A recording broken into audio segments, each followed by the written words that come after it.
ใครจะใส่หนักในขนมวิดีโอทั้งนี้เยอะนึงมาเรียนแบบก่อนช่วยนั่งสันละนะนี่ไม่เรียนสันละนี่วีอย่างสมัครสมัยติดบรรทัดเบอร์สัญญาณดังปี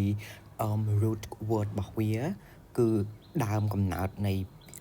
เจสมนมบอกวิคือยังเงยสู้ขนมกายโยนแบบก่อนช่วยนั่งสันละตามปัตเตอร์สันละยังอาจจำบัดจำต่างอาชอนไปเตยังขวัญแต่ดังปีสำหรับสำคัญปี the whole picture ในการធ្វើចលនារបស់រាងកាយរបស់យើងដែលមានការ support ឬការតបភ្ជាប់ស្លាកពីឆ្អឹងមួយទៅឆ្អឹងមួយតែប៉ុណ្្នឹងបានហើយអូខេអញ្ចឹងឥឡូវនេះខ្ញុំនឹងមកបញ្យល់ពាក់ព័ន្ធជាមួយនឹងស្លាកទាំងអស់គ្នាណាអូខេអញ្ចឹងថ្ងៃនេះយើងមករៀនពាក់ព័ន្ធជាមួយ type of join type of join ហ្នឹងប្រែថាស្លាកណាអញ្ចឹងក្នុងការចាប់ចំណាត់ថ្នាក់ស្លាកគឺគេបែងចែកចេញជាពីរផាតធំផ្នែកទី1ហ្នឹងគឺ based on structural របស់វាផ្អែកទៅលើរចនាសម្ព័ន្ធរបស់ស្លាកមួយទី1ហ្នឹងគឺយើង base ទៅលើ structural of classification ទី2គឺយើង base ទៅលើការ movement របស់វាគឺយើងហៅថា amount of movement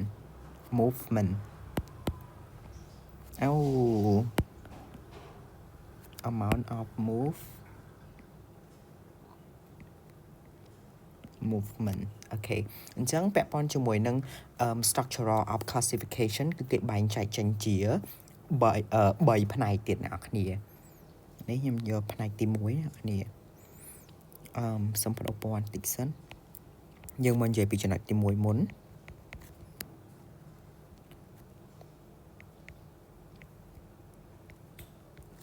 structural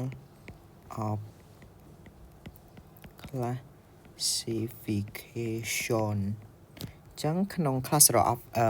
structural of classification នេះគឺមានបែងចែកចេញជា3សន្លាក់ប្រភេទសន្លាក់ផ្សេងគ្នាអ្នកគ្នាសន្លាក់ទី1យើងហៅថា fibrous join ទី2យើងហៅថា cartilaginous join ទី3គឺយើងហៅថា synovial join អូខេអញ្ចឹងនៅក្នុងមួយផ្នែករបស់ class ផ្នែករបស់វាមួយហ្នឹងវាបែងចែកចេញជាប្រភេទរបស់សន្លាក់ផ្សេងទៀតអ្នកគ្នាឧទាហរណ៍ថា fibrous join ហ្នឹងវាបែងចែកចេញជា3ទៀតទី1យើងហៅថា suture ទី2យើងហៅថា syndosmosis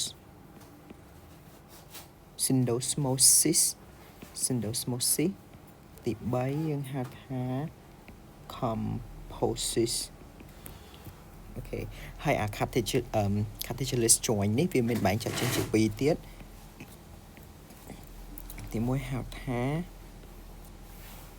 synchondrosis ទី2យើងហៅថា symphysis អូខេហើយអាស្លាកចុងក្រោយ synovial join នេះបែងចែកចេញជា6ទី1យើងហៅថា pivot join ទី2saddle join ទី3 is gonna be gliding or plane join ទី4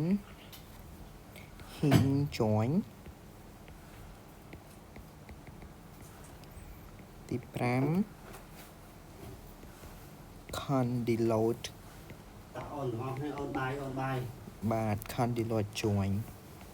នៅបាយនៅបងទី6 ball and socket join ok chẳng a bộ mùi đấy nhôm nâng bà hành rụp nè kia thao bia mình cái lạnh nè khoa này đến cài bảo dừng chẳng dương mà mơ rụp tim mùi sân chẳng tim mùi để dừng hao tha structural of classification giống việc bài phát chạy trên chỉ bảy phần này thông thông mà nào kia ní phần này tim mùi phần này tim pi phần này tim bảy hai nơi không mà phần này vì mình bộ hẹp xem tiện được fiber joint ní vì mình bộ suture centrosmosis composite hay cartilaginous joint នេះវាមានពីរផ្នែកទៀត chondrosis ហើយនិង symphysis ហើយនេះគឺ synovial joint របស់យើងនឹងមាន6ហ្នឹងគឺវាមានផ្នែកផ្សេងគ្នារាងកាយអញ្ចឹងបន្ទាប់ដើម្បីទៅមើលរូបហ្នឹងខ្ញុំនឹងបញ្យល់ពាក់ព័ន្ធជាមួយនឹង amount of movement សិន amount of movement ហ្នឹងគឺគេបែងចែកចេញជា3ប្រភេទអញ្ចឹងគ្រប់ joint ទាំងអស់គឺវាស្ថិតនៅក្នុង category របស់ amount of movement ហ្នឹងទាំងអស់ទី1គឺយើងហៅថា synarthrotic ទី2យើងហៅថា amphiarthrotic ទី3យើងហៅថា diarthrotic អ្នកគ្នា athin នេះបើបកប្រែហ្មងគឺស្ទើរតែអត់មានចលនាមានន័យថាវាអត់អាចបំលាស់តបានទៀតទេស្ទើរតែគ្មានចលនាគេហៅថា immovable ស្ទើរតែនេះអានេះ slightly move គឺយើងអាច move បានតិចណាamphiarthrotic នេះ move បានតិចdiarthrotic នេះគឺវាវាញហ្មង wide range move គឺយើង move បានមកអស់ហ្មងអានេះអត់ move ទេអានេះ move បានតិចអានេះ move បានទាំងអស់អញ្ចឹងនៅក្នុង structural ប្រភេទ joint មួយហ្នឹងគឺវាមានប្រភេទនៅក្នុងនឹងដូចគ្នាទាំងអស់អញ្ចឹងយើងទៅមើលពាក់ព័ន្ធជាមួយនឹងfiber joint មួយណាអញ្ចឹង fiber joint នេះវាមាន3ប្រភេទទី1 suture ហ្នឹងនៅកន្លែងណានេះអ្នកនរគ្នានេះអានេះគឺជា suture អ្នកនរគ្នាឃើញក្លោកក្បាលរបស់យើងហើយវាមានកាឡាដូចទឹកសមុទ្រនេះអ្នកគ្នាទឹកចឹងពេលដែល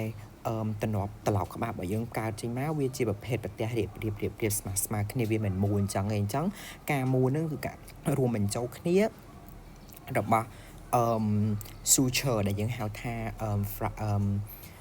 fibrous joint នឹងឯង fiber pro joint ដែលគេឃើញនៅក្នុងលលាក្បាលហ្នឹងគឺវាអត់មូលទេអញ្ចឹងវាស្ថិតនៅក្នុងពួក structural អត់មូលទេអញ្ចឹងគឺយើងហៅថា suture ហើយនៅក្នុងធាតុផ្សំរបស់ suture ហ្នឹងគឺវាមាន sutural ligament គឺជាការតភ្ជាប់ឆ្អឹងនឹងឯងនេះអាការតភ្ជាប់ឆ្អឹងហ្នឹងគឺយើងហៅថា ligament របស់ sutural នឹងឯងអញ្ចឹងវានៅក្នុងហ្នឹងអញ្ចឹងបន្ទាប់មកទៀតគឺអីគេ syndosmosis នេះអ្នកគ្នា syndosmosis នេះគឺមាននៅក្នុងឆ្អឹងអ្នកគ្នា syndosmosis មាននៅក្នុងឆ្អឹងsyndosmosis នេះគឺការរួមជាប់គ្នាដោយនេះបើយើងហៅថា ligament ក៏បានដែរអ្នកគ្នាប៉ុន្តែចំពោះនៅក្នុងការភ្ជាប់ជាមួយនឹងឆ្អឹង radius ឬក៏ ulnar ឬក៏ឆ្អឹង tibia របស់ឆ្អឹង fibula នេះគឺយើងហៅការរួមចូលគ្នាអញ្ចឹងអ្នកគ្នាឃើញពាក្យ interosseous membrane inter មានន័យថា international ការរួមបញ្ចូលគ្នាអញ្ចឹងការរួមបញ្ចូលគ្នារបស់ membrane ហ្នឹងគឺយើងហៅថា syndesmosis នេះអានេះក៏ស្ទើរតែអត់មានចលនាដែរគឺមានថាមូលអត់បានដូចគ្នាដែរเนาะអូខេបន្តមកទៀតគឺ composite នេះចុងក្រោយគេ composite ដែលនៅក្នុងការធ្វើចលនាអត់បានតិចតួចនេះ composite នេះគឺមាននៅក្នុងចង្កូមថ្មិញអាកន្លែងរូបដូចកត្រៃតភ្ជាប់ជាមួយនឹងចារបស់យើងណាអ្នកគ្នាអញ្ចឹងនៅក្នុងនេះគឺយើងហៅថា composite joint អញ្ចឹងពេលដែលគេពុតថ្មិញគឺគេពុតដើម្បីឲ្យអាច joint ហ្នឹងវា joint ហ្នឹងតាមពិតទៅវាធ្វើចលនាបានខ្លះអត់បានខ្លះអញ្ចឹងដូចខ្ញុំប្រាប់អញ្ចឹងអត់បានហ្មងគឺយើងហៅថា synarthrotic បានខ្លះគឺយើងហៅថា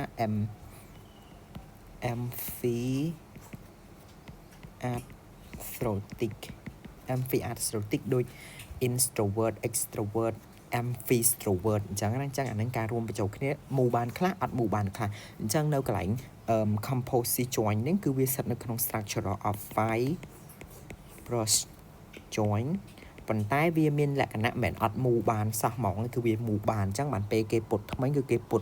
ដើម្បីឲ្យអាសន្លាក់ហ្នឹងវាយឺតវាទាញបានអញ្ចឹងធ្វើឲ្យថ្មីរបស់យើងយឺតត្រង់បានអញ្ចឹងណាអ្នកគ្នាហ្នឹងក៏អាចពាក់ព័ន្ធជាមួយនឹង effect ទៅលើអាកន្លែងសន្លាក់ហ្នឹងដែរអូខេបន្ទាប់មកទៀតយើងចូលទៅដល់ cartilaginous joint នេះគឺអាចមូបានតិចខ្លះមូអត់បានទេអ្នកគ្នាអញ្ចឹងដំបូងឡើងហ្នឹងគឺជាប្រភេទ joint ដែលយើងមានថាសន្លាក់ synchondrosis ហ្នឹងវានៅកន្លែងណា synchondrosis គឺវាមាននៅក្នុងកន្លែងឆ្អឹងរបស់យើងអ្នកគ្នាដូចថាឆ្អឹងលូតកម្ពស់របស់យើងថានេះឆ្អឹងរបស់យើងអញ្ចឹងពេលដែលយើងនៅក្មេងវាមូបានពេលនៅក្មេងឆ្អឹងរបស់យើងមានការលូតលាស់ធ្វើយើងដកកម្ពស់អីចឹងទៅអញ្ចឹងពេលដែលយើងពេញវ័យទៅអាកន្លែងsyndrosis joint ហ្នឹងវាអត់លូតលាស់ទៀតទេអញ្ចឹងពេលដែលយើងពេញវ័យទៅយើងឈប់លូតលាស់ទៀតតែមានថាកម្ពស់របស់យើងត្រឹមហ្នឹងឯងអញ្ចឹងអាលូតលាស់ឆ្អឹងហ្នឹងគឺអាចនឹងលូតលាស់នៅពេលដែលយើងនៅក្មេងឯងមួយទៀតអាសន្លាក់ដែលគេរកឃើញនៅក្នុងរាងកាយរបស់យើងហ្នឹងអាកន្លែង sternum ភ្ជាប់ជាមួយនឹង rib sternum ភ្ជាប់ជាមួយនឹង rib ហ្នឹងក៏ជាប្រភេទសន្លាក់ synchondrous joint ដែរបន្ទាប់មកទៀតគឺ symphysis ហ្នឹងគឺយើងឃើញនៅកន្លែងនេះអ្នកគ្នា symphysis គឺមាននៅកន្លែង sacrum កន្លែងpubic របស់ស្ត្រីអញ្ចឹងនៅពេលណាស្ត្រីពពោះចិត្តកើតអាកន្លែងសន្លាក់ symphysis ហ្នឹងវាធ្វើចលនាលាតពី60ទៅ90ដឺក្រេអញ្ចឹងអាសន្លាក់ហ្នឹងក៏ស្ថិតនៅក្នុងប្រភេទamphitheatric ដែរអ្នកគ្នាគឺអាច slightly movable គឺ move បានតិចវាមិនមែនបាន move ខ្លាំងទេអូខេអញ្ចឹងចូលទៅដល់សន្លាក់ដែល move បានច្រើនជាងគេគឺយើងហៅថាសន្លាក់ synovial joint នេះមានប្រភេទ6សន្លាក់ដែលនៅក្នុងរាងកាយរបស់យើងនេះគឺជាសន្លាក់អាកន្លែងកដែលយើងអាចងាកកបានឆ្វេងស្ដាំនេះគេហៅថា pivot joint ហ្នឹងការភ្ជាប់ឆ្អឹង atlas នៅក្នុងកញ្ចឹងកvertebral របស់យើងនៅក្នុងកម្ម C1 និង C2 ថាអត់ C1 ហៅថា axon C2 ហៅថា atlas អញ្ចឹងអាសន្លាក់ហ្នឹងគឺវាតភ្ជាប់ពីឆ្អឹងនឹងឯងដើម្បីឲ្យយើងងាកកបានបន្ទាប់មកទៀតគឺ sandal joint នេះគឺវាមាននៅក្នុងម្រាមដៃរបស់យើងអ្នកគ្នាពេលយើងនេះគឺជាម្រាមដៃរបស់យើងក្តាប់យើងលាតអញ្ចឹងដូចថាយើងលើកដៃ1លើកដៃ2ធ្វើដៃ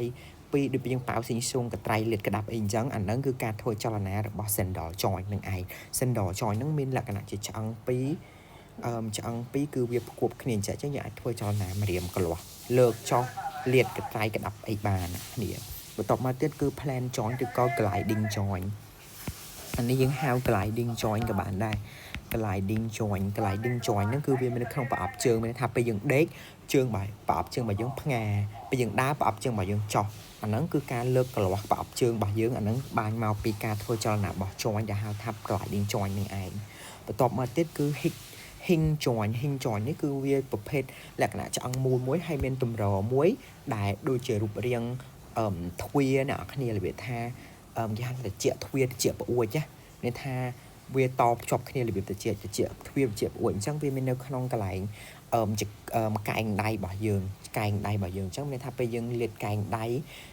ការភ្ជាប់ឆ្អឹងhumerus ជាមួយនឹងពួក radius ឬក៏ ulna នេះ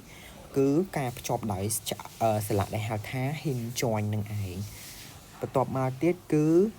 condyloid joint នេះគឺស្ថិតនៅក្នុងកន្លែងកដៃរបស់យើងអាចកលាស់កដៃលាតកដៃដូចថាយើងធ្វើក្ដៃឃើញគេហាក់ជាគុណលើកដៃកលាស់ដៃបីនឹងបាក់នឹងបោយអីហ្នឹងគឺការធ្វើចលនាដោយ joint សន្លាក់ដែលឈ្មោះថា condyloid joint នឹងឯងចុងក្រោយគេគឺ ball and socket joint joint នេះដោយសារតែវាមានរូបរាងដូចបាល់មួយហើយមួយទៀតគឺមានទំនាប់ត្រអញ្ចឹងធ្វើឲ្យឆ្អឹងរបស់យើងហ្នឹងគឺធ្វើចលនាបានហ្មងអញ្ចឹងដូចជានៅកន្លែងចង់ស្មើ360ដឺក្រេហ្មងjoint ហ្នឹងគឺវាមាននៅក្នុងកន្លែងជាប់តាគៀកជាមួយនឹងកភ្លៅរបស់យើងហ hai nắng sma bảo dương này chẳng bây giờ sma những ảnh trùng vợt hay bây giờ học tập được cái bắt từ một bắt từ cào bàn được kia chẳng là nắng cứ chỉ ca thôi cho là bỏ join những ảnh chẳng bởi dương tiếp thiệp món nào kia join ball and socket ní cứ sạch nó nóng và pet amount diatrotic vì mình hay dương ảnh mù bàn tra món chẳng và pet đằng ở nắng pet tra chia và pet join Sino-wall joint Sino-wall joint ចឹងអាប្រភេទ Sino-wall joint នេះភាគច្រើនវាធ្វើចលនាបានច្រើនហើយប្រភេទ amphiarthrotic នេះប្រភេទមូលបានតិចៗឯណាគ្នាអញ្ចឹងយើងមើលថារចនាសម្ព័ន្ធសន្លាក់នៅក្នុងតកពីឆ្អឹងរបស់យើងដែលមូលបានតិចៗហ្នឹងគឺឆ្អឹងភាគច្រើនដូចជាអាកន្លែងខ្ញុំប្រាប់កន្លែងពេលស្ត្រីពពុះហើយអាកន្លែងតភ្ជាប់ពីភូមិហ្នឹងក៏ជាសន្លាក់ដែលអាចមូលបានតិចៗដែរណាគ្នាកន្លែងស្លាកថ្មិញក៏មូបានតិចតិចអាកន្លែងក្លោកក្បាលនេះគឺអត់មូហ្មងពេលយើងធំទៅវាលេងមូហើយយើងអាចធ្វើឲ្យខួររបស់យើងលាតទៅឆ្វេងលាតទៅស្ដាំបាននេះក្លោកក្បាលរបស់យើងគឺរឹងហ្មងដើម្បីការពារខួររបស់យើងអញ្ចឹងមេរៀនស្លាកគឺមានមួយផ្នែកទៀតខ្ញុំចង់ឲ្យអ្នកគ្នាដឹងជាមួយខ្ញុំគូរូបឲ្យមើលការភ្ជាប់ស្លាកហ្នឹងមិនអានេះឆ្អឹងរបស់យើងឆ្អឹង2អញ្ចឹងនៅក្នុងឆ្អឹងហ្នឹងគឺមានឆ្អឹងខ្ចីនេះឆ្អឹងខ្ចីអញ្ចឹងការភ្ជាប់ក្នុងឆ្អឹងខ្ចីនេះគឺយើងដាក់ពណ៌នេះយើងចេះហើយវាមានអានេះពណ៌ខៀវនេះដាក់ទៀតប្រភេទទឹកឆ្អឹងខ្ចីបន្ទាប់ពីនឹងមកយើងមានប្រភេទមួយទៀតដែលជាកញ្ចប់កញ្ចប់ទឹកហ្មងកញ្ចប់ទឹកនឹងអាចនឹងចេះអូខេបន្ទាប់មកទៀតគឺយើងមាន ligament ហ្នឹងគឺជាប់ឆ្អឹងនឹងឆ្អឹងបន្ទាប់មកទៀតគឺមានសាច់ដុំเนาะនេះសាច់ដុំរបស់យើងអញ្ចឹងឧទាហរណ៍ថាសាច់ដុំនេះវាមាន tendon អញ្ចឹងណាអូខេអញ្ចឹងអានេះ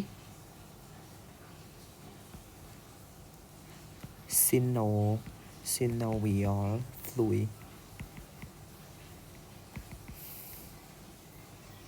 អានេះ articular cartilage បន្ទាប់មកទៀតអានេះគឺយើងហៅថា joint capsule ហ្នឹងបន្ទាប់មកវាមានថង់ទឹកដែលដូចជាថង់ទឹកស្លាយអញ្ចឹងទៅយើងហៅថា Bursi AE ហើយបន្ទាប់មកទៀតយើងមាន ligament ហើយនឹង muscle អូខេអញ្ចឹងអា synovial joint នេះវាមានលក្ខណៈពិសេសគ្រប់ synovial joint គឺវាអាចនឹងមានទឹកស្លាក់នៅក្នុងនឹងអញ្ចឹងអ្នកគ្នាអញ្ចឹងនៅក្នុងទឹកស្លាក់នេះពេលដែលយើងចាស់ទៅទឹកស្លាក់បាត់បង់ឆ្អឹងខ្ចីរបស់យើងផតអាចនឹងធ្វើឲ្យយើងមានជំងឺឈឺស្លាក់ណាគ្នាមានន័យថាឆ្អឹងរបស់យើងកាត់គ្នាអញ្ចឹងទឹកស្លាក់ហ្នឹងវាជួយដើម្បីទ្រទ្រង់ធ្វើចលនាទៅដើម្បីកុំឲ្យឆ្អឹងរបស់យើងហ្នឹងកាត់គ្នាដើម្បីឲ្យយើងឈឺអញ្ចឹងនៅពេលដែលយើងមានបញ្ហាទឹកស្លាក់ឬក៏ឆ្អឹងខ្ចីស្វិតហ្នឹងវាធ្វើឲ្យយើងឈឺកន្លែងឆ្អឹងជង្គង់ក្បាលជង្គង់បានដូចគ្នាណាអូខេមេរៀនtype of joint មានប៉ុណ្ណឹងបើសិនជាកន្លែងណាអត់យល់ឬក៏ខ្ញុំបញ្យល់ទៅខុសអាច comment នៅក្រោមវីដេអូនឹងបានជួបគ្នានៅវីដេអូក្រោយបាយបាយ